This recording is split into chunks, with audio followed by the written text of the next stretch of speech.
Hey folks, welcome to this week's edition of BrushPile Fishing. It is a cool April morning. We're at Lake Shafer here in Indiana, about 2 or 3 miles from Indiana Beach, the amusement park. So it's a pretty cool area up here.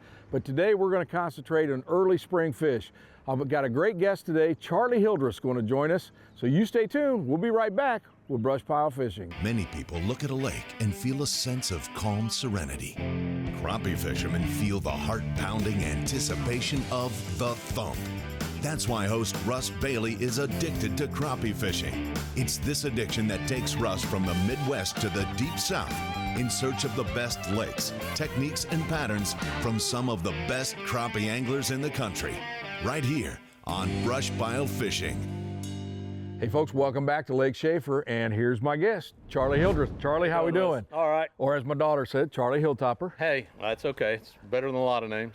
I'll tell you what, Charlie, it's a little bit chilly this morning, but they're calling for warmer temperatures later. What are we going to be doing? We're going to try to shoot some docks, and what we're going to do is shoot those docks that are in deeper water. Okay. That way the fish can go up and down in there and relate to the different water temperatures. But I think the key today is going to be as the sun comes out and the water gets about 49 to 54 degrees, then that should turn them on a little bit. Okay, dock shooting, you know I love that. Crappie magnet's going to be the bait. But right now it's a little windy, it's a little bit chilly. Let's get our jackets and let's hit the water. Okay, I'm ready. All right, here we go, folks. Lake Shafer. Here's the lake information, sponsored by Mossback Fish Habitat.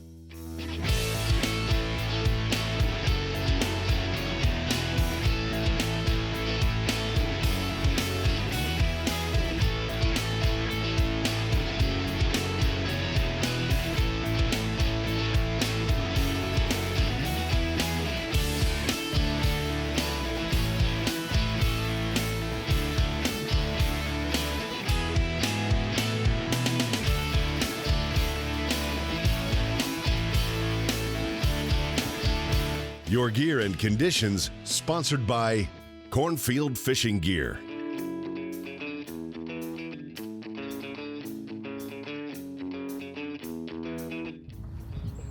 When you get a chance, try to get back in that corner towards that lift. What you got there, Mr. Bailey? A branch. How did you...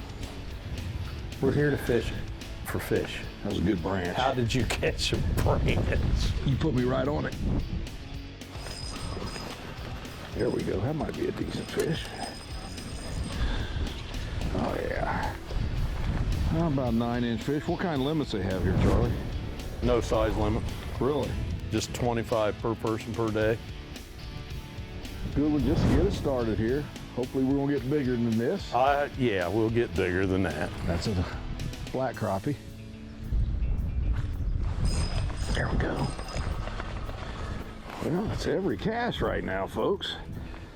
It's better fish. Yeah. Getting bigger. Running about 9-inch fish here. But we're just getting started. We're in Lake Shafer, and it's middle of April. It's still cold. Water temperature is just about 50 degrees this morning. But you know what? I'd rather be out here than sitting at home right now.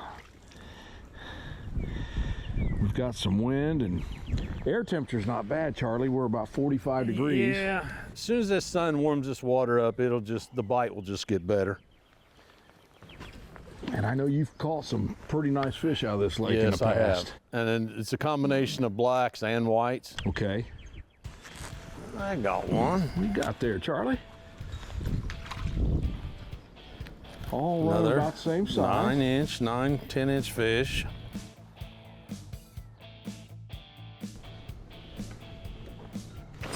There we go.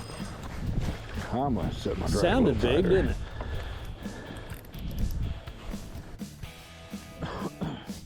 Folks, that's about a 13.5-inch fish. The jig is a little bit bigger, same color. Yeah, I gotta set that drag a little bit deep or more. So, Well, because you're normally fishing for little fish like that anyway, so you might. Some of us have to tighten our drags up all the way. That hurt. Hey folks, I hope you enjoyed today's show. We're at Lake Shafer here in Indiana. We're doing a little dock shooting, and if you've never done this technique, I want to kind of explain what it is. So I've got my Sharpshooter 6 by B&M. This rod is specifically made for this pattern. It's got a good sturdy rod tip. You can fling these things as far as you want. And what we're doing when you're dock shooting, you want to try to get back into some of the darker water that a lot of people won't get into. If they're just flipping docks with a longer rod, they're not going to get in, especially as that sun comes out. It's going to push those fish into dark water. So what I do is I open the bail and I just barely let that line rest on my finger. I'm not pulling back on it, I'm just letting the line rest. I'm going to bring that jig almost to where the reel is how I start. Now, I've got a loop knot because when I shoot, I like to let that run free. I'm going to pull it by the jig head, okay? Not by the hook. So what I do is I pull that back and you can see that rod tip. And again, that's what that's made for. And then when I release that jig, it comes off my finger, and that's how we get back into these docks. So that's what we're talking about when we say dock shooting. And what we're doing, we're in about 4 to 5 foot of water. So we're just doing a countdown and trying to figure out where those fish are at. If you've got a depth finder, you can go by and maybe see those, but we're just doing a countdown method. And then once we figure out where they're at, we'll just keep counting down to there, and then doing a steady retrieve with just every once in a while, just giving it a little different movement. So that's how we're dock shooting. The other thing is, you know, we're using this high-vis slime line because you can see that line move more. But one other key that I like to give you is when you shoot under a dock, get a bow in your line. You want that line to come out with a bow. That way when a fish does hit it, you'll see that. If you've got it straight, you won't see that movement as well. So I like a bow in the line. I'll pop it and just let that bow settle back down. Because when that fish hits, it's almost like electric hits that line. You'll see it jump. You'll see it long before you feel it. Yep. And that's the other thing. Charlie brought up a good point. When I do the dock shooting seminars in the winter, I tell people, you know, these rods are sensitive. They are. But when you're dock shooting, you got to look for that strike, because a lot of times if you wait until you feel it, that fish has already had it and he's spitting it out. So you want to go by sight. You'll double your catch ratio with seeing it before you feel it. And you know, we talked about the line. I know a lot of people still believe that, you know, you can't use anything but a clear line because it'll spook the fish. But if you use a clear line, especially if the fish are finicky, you will not see hardly any of the bites. You got to have this high vis, and you can see when that rests on the water, I mean, it's easy to see. So when a fish does hit it, you see the jump nice and easy.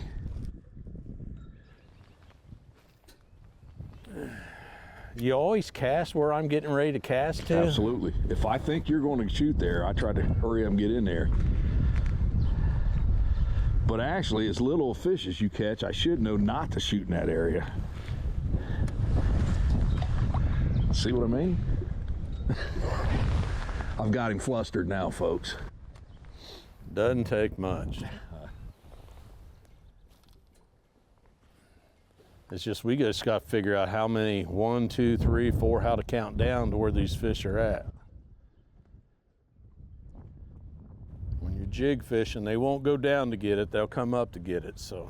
Well, and the other thing, we're using light jigs. I've got a 32nd ounce on, Charlie's got a 48th. Yep. And with this wind, it's kind of hard to get that jig to settle down, so it's so light. But if you use something heavier, then it drops too fast. Is there any certain way that you rig your crappie magnets? You know what, you can do it with the tails up and down or horizontal. It just, and we've caught fish both ways. Sometimes it doesn't make a difference, sometimes it makes all the difference. Just kind of experiment. The other thing we'll do is we'll put a slab bite right there between the two tails to fan them out a little bit. Plus it gives you descent then too. Matter of fact, I haven't tried a slab bite, so I'm gonna throw one on there. Try to take every advantage we can on these fish this morning. Another tip, folks, is if you never shot docks before, don't practice the first time you're on the water. When you're at home, set up a chair and shoot between the legs of the chair. And then after about 15 minutes, you'll be surprised how fast you start to catch on. We'll then pick a certain leg of that chair and try to hit it, or set a 5-gallon bucket up and just try to shoot in the bucket. Or another way is have your garage door open just a little bit, try to shoot under that garage door. If you do that, that way when you get on the water, it's not as frustrating because now you've already got used to it. The other thing is, when I used to guide and I took people dock shooting, one of the things that I would see is they would take that jig and then they would get it ready to shoot. They pull back and they would aim for like 6 minutes, okay? They just stay here.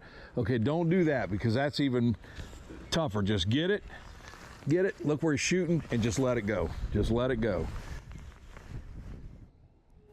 Like I said, with the wind, we're basically fishing about half the dock. Yeah, it drifts so quick. Folks, one of the reasons I like dock shooting, if you're on a lake like this one that's got shallow water, or like my home lake, these fish have got to find shade. So these sunny days are when this dock shooting technique is deadly and can be the best pattern. If you don't have a lot of docks, but you've got pontoons that are parked in the water, pontoons are good to shoot under. On cloudy days, we'll still do the same thing, but what you'll notice on cloudy days is sometimes those fish will be just on the outside of the docks because that direct sunlight's not pushing them underneath. So on the cloudy days, make sure you hit in front of the docks just like you would underneath. But today on these bright sunny days, we're looking for that dark water under there, and dock shooting's the easiest and most productive way of getting under there. There we go. That might be well, he was way back there, Charlie. That's why I say the cross beams may be tough to get all the way back in. Hold still. I can't buy a bite. I'll sell you one. Next one I get, Charlie, I'll let you reel him in. Dude, it ain't like it's real active right now, you know? Basically, I think I gotta hit him on the head. Here we go. Charlie, don't fish till I'm back in the water. Hey, at the rate I've been catching fish. Got one? Yep. Good one? Better. Oh, yeah, there you go. There we go. That's a nice fish. That's what you come to see.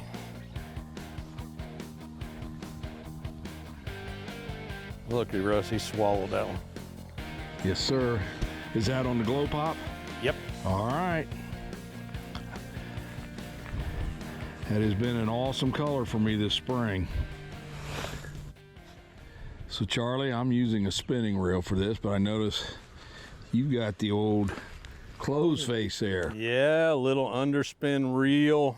I found especially for young kids, it's a little easier for them to use. And the older you get, your fingers just don't work the way they used to. I know that. And the trick is don't only fill the spool about half. Okay. Don't fill it all the way up. But the nice thing about these reels is like when you make a bad cast, it's hard for you to stop it. Right. When I go to make a bad cast, I can hit that button and stop that reel instantly. Stop that line.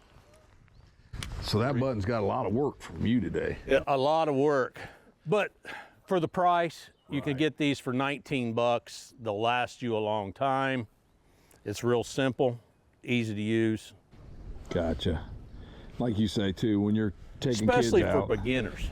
It's really nice for beginners. Now, a lot of people say you can't get as far back, but you've seen that I'm getting far back on top of the dock as you are underneath. Yeah, on top, that's right. But no, don't be afraid to go with just like a little kid's reel for an underspin. Anybody can use it.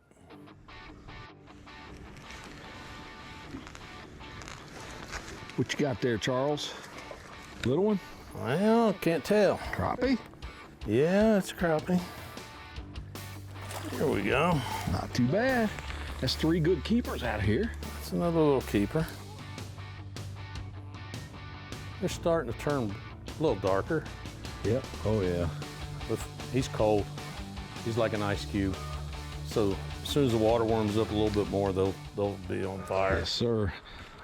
White County, Indiana is home to many treasures. From entertainment to amusement to food and drink, there is something for everyone.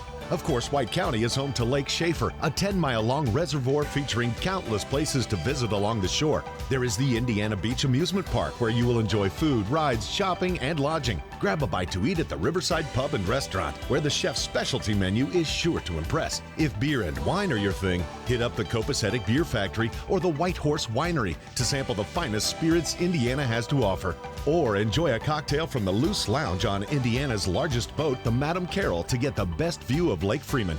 And for dessert, head over to Skipper's Self-Serve Ice Cream Shop to create your own frozen treat. Round out your day at the historic 70-year-old Lakeshore Drive-In Theater and catch 2 movies for the price of 1. Lastly, relax at one of Lake Shafer's finest inns, like the Lighthouse Lodge B&B or the newly renovated Alexander's Landing. Visit enjoywhitecounty.com to plan your next adventure.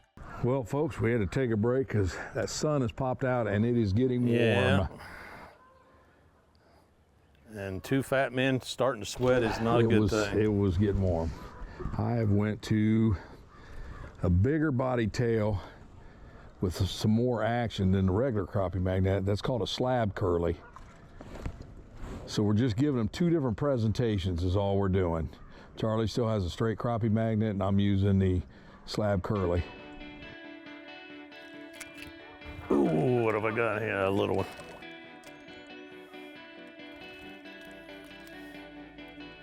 A Russ Bailey fish. Baby. Little, fat, with a big mouth. Hey, hey, hey. Little white crappie. There we go. Ooh, there's a nice white. Need another color change. What'd you change to? I went back to the regular crappie magnet and I went with a smaller. You went back to this jig head, small? and I went with a red chartreuse. Look at there. It's a good fish. Yes, it is. Nobody complain about that one.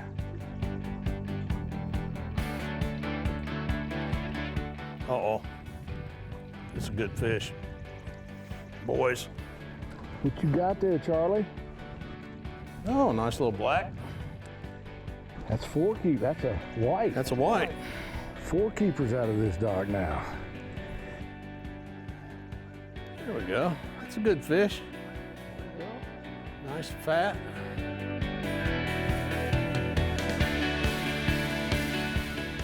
There's another one. Good one, Charlie.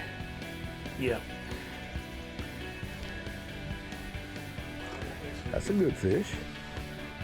That's a real good crappie. That's a good one. What color you got on there, mister? Yep, go figure. Look there.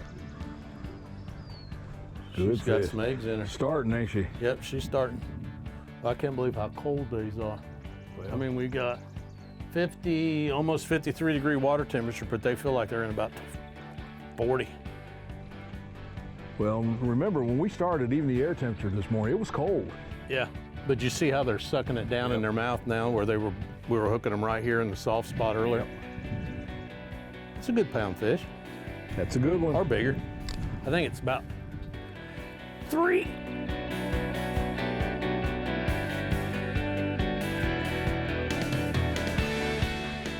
Hey, what you got? Did you have a fish? I still got him. Was you on that? Yeah. That is a dandy. That's a dandy. Hey. But it's a fish. You got them glow pops on you? What glow pop? Yeah. Huh? I don't have any glow pop. I ain't no dummy. I'm Here, switching. Joe. You want to buy some glow pop? Folks, earlier this morning I was talking about a color that's worked for me this spring. We were in Shelbyville a couple weeks ago, pounding them. I was Indian Lake, different types of water, but this is called the Glow Pop. It's a purple, pink, and chartreuse, and I'm telling you, it's been deadly this spring. This morning when we started out, we were using different colors. They were hitting everything. Here, the last half hour, they've been very specific. Charlie has stayed with that color, nail them. So I'm switching, but this is one color. If you don't have it, it's called Glow Pop. I definitely recommend you getting this from Crappie. And you can turn the purple. I have the pink down because the crappie feed up. And right now, a pink is a hot color. But when the water cleans up a little bit, turn that purple over to where the purple's on the bottom. And you know, Charlie, we've talked about a lot of times color makes no difference. This morning it didn't. It's changed. And sometimes it makes all the difference in the world. Well, the water temperatures come up a little bit. The sun's just about directly overhead, so you have to stay up with them hour to hour. Yeah. I mean, it is what it is. So just wanted to talk a little bit about color.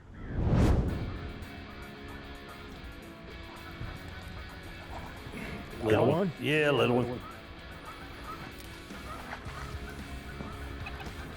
We'll let him grow up. Yeah, let him grow up. Now, Charlie, you said there's no size limit, but how many per day can you have? 25 25 per person. That's a lot. So folks, what we're doing is a little experiment now. The fish have picked up, and I just want to see if they'll chase anything. So I went to that big slab curly. I caught one off of it, but I just want to see if I can get a consistent bite. Charlie's going to stick with a crappie magnet, the regular. At least it'll give you a little inclination what time, you know, when the fish will start chasing stuff. And that's irrelevant because each lake's different. Water clarity, like St. Mary's. Yeah. If it's not 4 inches in front of their face, they're not going to chase it. But like here, they may come from 2-3 foot away to get it. You see, that's a lot bigger body bait. I have one. I also went with a little bit bigger jig head. I'm going after that reaction bite now with that tail. And hopefully, like I say, they'll chase a little bit. But if not, we got Charlie with a smaller bait still. So we're giving them two different things, but I just wanted to see. You know, so often, Charlie, when we talk about crappie fishing and you talk about baits and everybody said, you know, the action. Sometimes you don't want a lot of action. And people, I think they have a hard time understanding that, especially in the colder water. We'll stick with a big bait, do or die, baby. I'm going for the big fish. Little.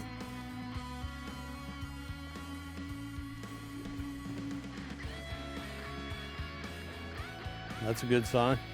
I'm still Means going to they're chasing. Still going to stick with a big bait. All righty. I'll keep catching fish.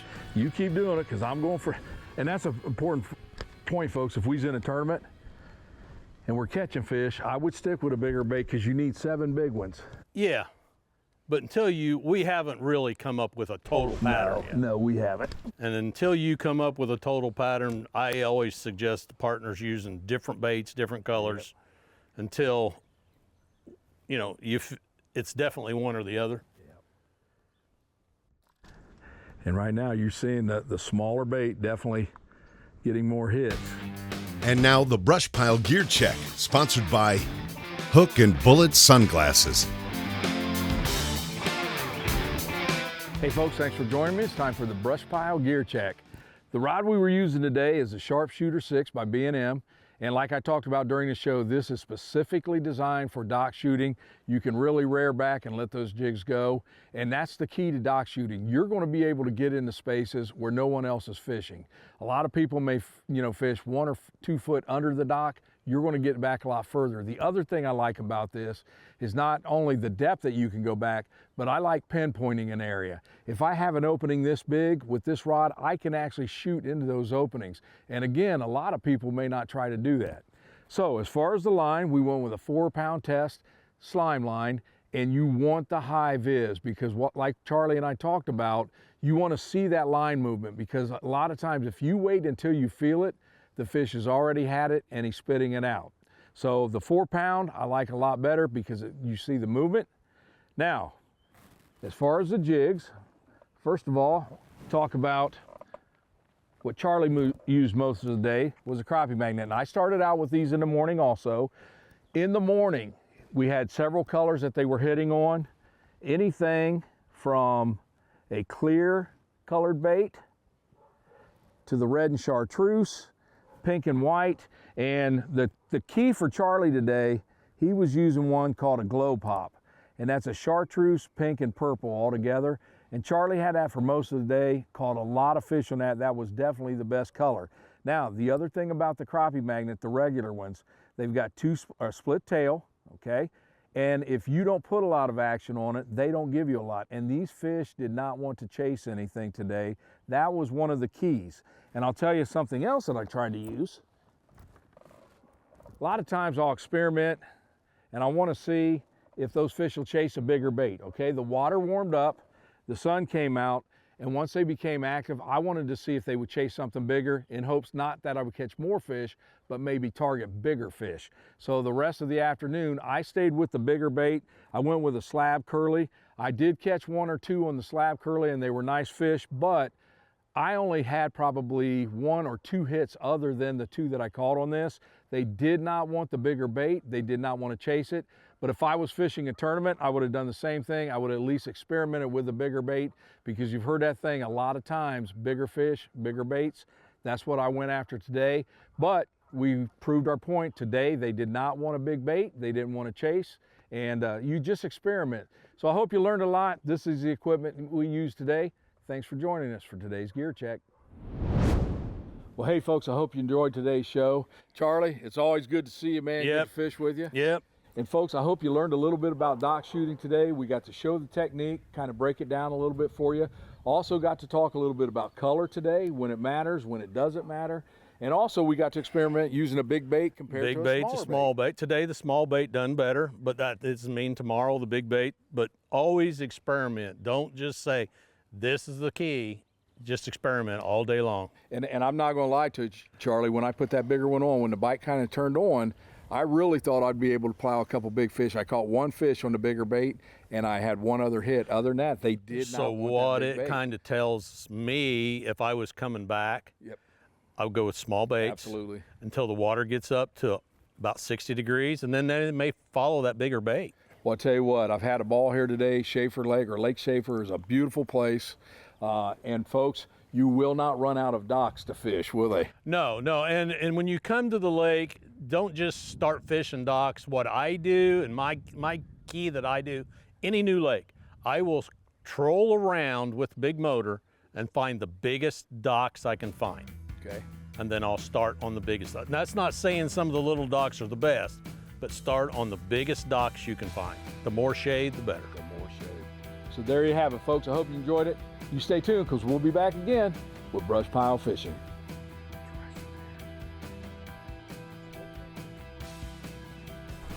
Oh! Did you get that? He's going back after him. No. Squirrel. Oh, that was cool.